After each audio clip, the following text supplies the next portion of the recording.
Assalamualaikum warahmatullahi wabarakatuh. Perkenalkan, nama saya Dwiza Oktarini dengan NIM A2P123015. Saya mahasiswa PPG Prajabatan gelombang 1 2023 Universitas Negeri Jambi. Baiklah, di sini saya akan mengulas tentang asesmen di ruang kelas. Mata pelajaran Bahasa Indonesia kelas 7 fase D, materi teks prosedur. Baiklah, di sini saya akan menyampaikan capaian pembelajarannya, yaitu membaca dan memirsa.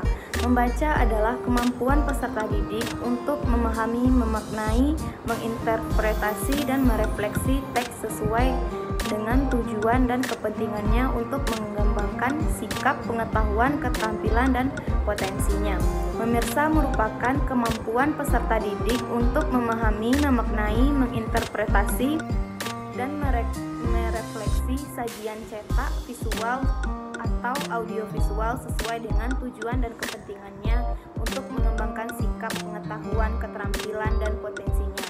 Komponen-komponen yang dapat dikembangkan dalam membaca dan memirsa diantaranya kepekaan terhadap fonem, huruf, sistem isyarat, kosakata, struktur bahasa, makna, dan metakognisi.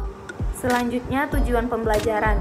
Yang pertama, peserta didik dapat menjelaskan pengertian teks prosedur dengan baik. Yang kedua, peserta didik dapat menjelaskan ciri-ciri atau karakteristik teks prosedur dengan baik. Yang ketiga, peserta didik dapat menjelaskan tujuan teks prosedur dengan baik. Jenis asesmen yang digunakan dalam modul ajar ini yaitu yang pertama diagnostik, yang kedua formatif, dan yang ketiga asesmen sumatif. Bentuk dari asesmen yang digunakan. Yang pertama, asesmen diagnostik. Asesmen yang dilakukan di awal atau sebelum memulai pelajaran dengan memberikan pertanyaan pemantik kepada peserta didik yang sesuai dengan materi ajar. Yang kedua, asesmen formatif. Asesmen yang penilaiannya tentang sikap dan keaktifan siswa saat belajar. Yang ketiga, asesmen sumatif. Asesmen dilakukan di akhir pembelajaran, yaitu berupa tes tertulis.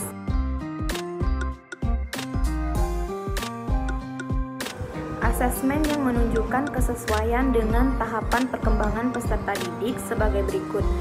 1. Asesmen diagnostik. Asesmen yang dilakukan sebelum pembelajaran dimulai. Dalam hal ini, asesmen diagnostik menggunakan pertanyaan pemantik. Pertanyaan pemantik ini juga membantu guru mengetahui pemahaman awal, minat, dan gaya belajar peserta didik, sehingga materi yang akan diajarkan dapat sesuai dengan tingkat pemahaman peserta didik. Yang kedua, asesmen formatif. Asesmen yang dilakukan selama pembelajaran berlangsung, memberi penugasan selama pembelajaran. Bentuk asesmen ini sangat sesuai dengan tahapan peserta didik, karena guru dapat melihat interaksi atau umpan balik dari pemahaman yang telah guru ajarkan. Selain itu, dengan adanya asesmen ini, guru dapat menilai tahapan-tahapan perkembangan peserta didik, sehingga bisa menyesuaikan pembelajaran sesuai dengan kebutuhan peserta didik. Yang ketiga adalah asesmen sumatif.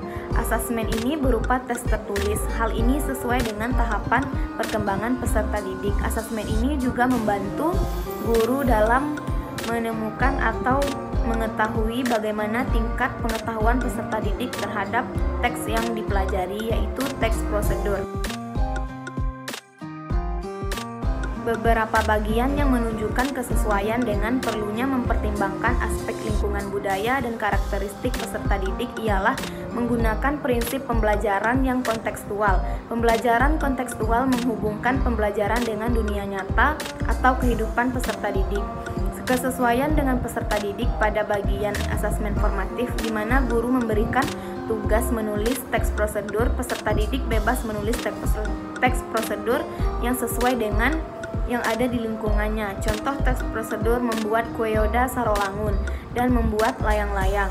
Hal ini bertujuan agar peserta didik mengerjakan tugas sesuai dengan kemampuannya masing-masing. Asesmen yang menunjukkan kesesuaian dengan kemampuan peserta didik adalah asesmen diagnostik, karena pada asesmen ini kita bisa menilai bagaimana kesesuaian profil belajar peserta didik dalam proses pembelajaran. Asesmen yang menunjukkan kesesuaian bahwa sudah memberikan ruang bagi peserta didik untuk memberikan umpan balik terhadap proses pembelajaran adalah asesmen formatif. Asesmen yang menunjukkan kesesuaian bahwa sudah memberikan ruang bagi peserta didik untuk memberikan umpan balik terhadap proses pembelajaran adalah asesmen formatif. Karena pada asesmen ini guru menilai keaktifan peserta didik dalam belajar tentunya dari umpan balik yang diberikan oleh peserta didik. Itu termasuk penilaian asesmen formatif.